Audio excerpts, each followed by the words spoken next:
Everyone, ఈరోజు మనం tomato ఎండు రొయ్యల కర్రీ ఎలా చేయాలో చూద్దాం. సో ఫస్ట్ రొయ్యల్ని తలా తోక కాళ్ళు కట్ చేసి మంచిగా వాష్ చేసి ఒక పాన్లో కొంచెం ఆయిల్ తీసుకొని రొయ్యల్ని పాన్లోకి వేసి ఒక 1 to 2 minutes పాటు వేగిన తర్వాత పక్కన పెట్టేయండి. తర్వాత ఒక 2 to 3 ఆనియన్స్ తీసుకొని మంచిగా వాష్ చేసి చిన్న చిన్న పీసెస్గా కట్ చేసి పాన్లోకి కొంచెం ఆయిల్ వేసి తాలింపు దినుసులు కూడా వేయండి.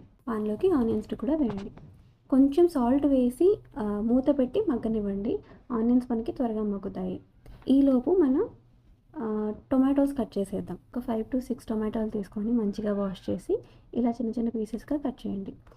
ఆనియన్ ఇలా మగ్గిన తర్వాత టొమాటో పీసెస్ని కూడా పాన్లోకి వేసేసి కొంచెం సాల్ట్ వేసి మూత పెట్టి మగ్గనివ్వండి.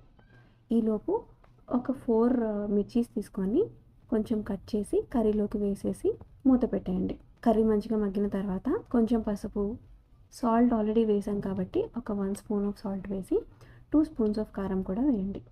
కర్రీని అంతగా కలిపిన తర్వాత ఒక 1/2 కప్ ఆఫ్ వాటర్ కర్రీలోకి వేసి కాసేపు ఉంచండి. కూర కొంచెం దగ్గర పడుతున్నప్పుడు కొంచెం ధనియాల పౌడర్ వేసి లాస్ట్లో రొయ్యలు కూడా వేసి ఒక 1 minute ఉంచి స్టవ్ ఆఫ్ చేసేయండి. అంతేనండి, కమ్మగా ఉండే టొమాటో ఎండు రొయ్యల కర్రీ రెడీ అవుతుంది. నా వీడియో కానీ మీకు నచ్చినట్టయితే please to like, share and subscribe to my channel.